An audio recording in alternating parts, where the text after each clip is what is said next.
Belalang. Assalamualaikum warahmatullahi wabarakatuh.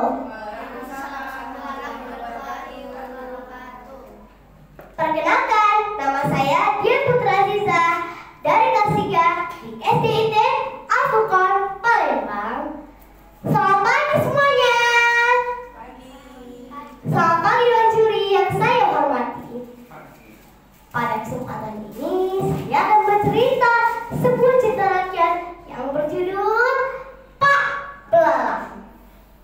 Cerita ini ditulis oleh Dendaring Jaya dan diterbitkan oleh Badan Pengembangan Bahasa.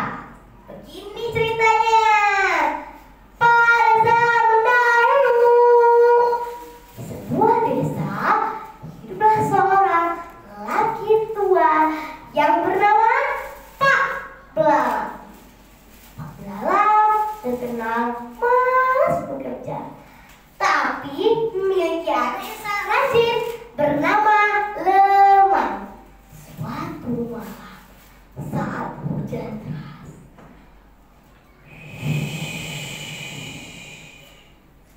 Pak Belalang dan Leman sedang berjalan menuju rumahnya.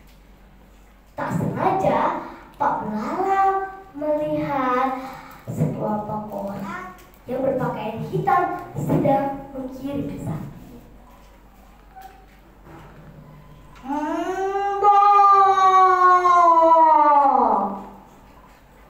Pak Belalang berbisik pada anaknya. Kita harus mengusir mereka. Siapa tahu itu berguna. Teman-teman, apa yang terjadi selanjutnya? Setelah Pak Belalang dan Leman mengikuti sekelompok orang itu, mereka sampai di desa dekat rumah mereka. Tiba-tiba para penduduk sedang mencari sapi-sapi mereka yang hilang. Wah, kemana sapi-sapi kita? Sapi-sapi kita hilang. Teman-teman, Pak Belalang mempunyai ide. Sambil menjamkan mata, Pak Belalang berpura-pura seperti orang yang sedang mengigau. Sambil pura-pura tidur, ia berkata, "Sudahlah,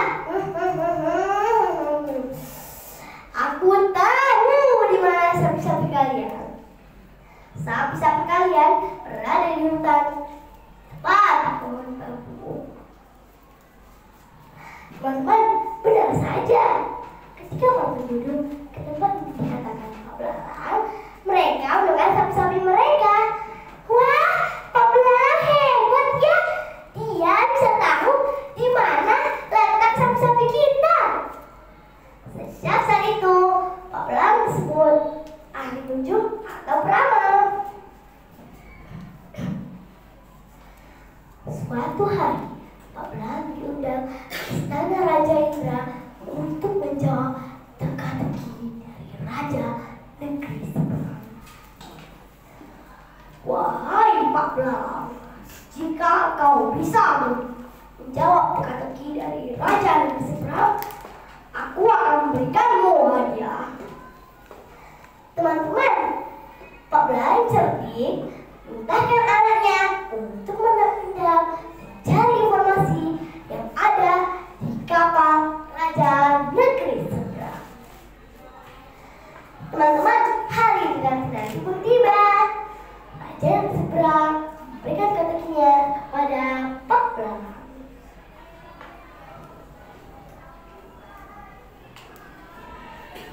Wahai Pak Belalang, jika kau berhasil menjawab teka-teki dariku, maka aku akan memberikanmu seluruh hartamu. Tapi jika tidak, maka aku akan menguasai negeri ini. Teman-teman, tahu pertanyaannya? Pertanyaannya adalah Pak Belalang mengeluarkan wadah yang tertutup. Ia berkata, "Apa nama hewan yang ada dalam wadah yang tertutup ini? Bisa melompat tapi bukan katak, bisa terbang tapi bukan burung." Teman-teman, sebenarnya Pak Belalang sudah tahu jawabannya dari Leman, tapi ia berpura-pura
Waalaikumsalam warahmatullahi wabarakatuh.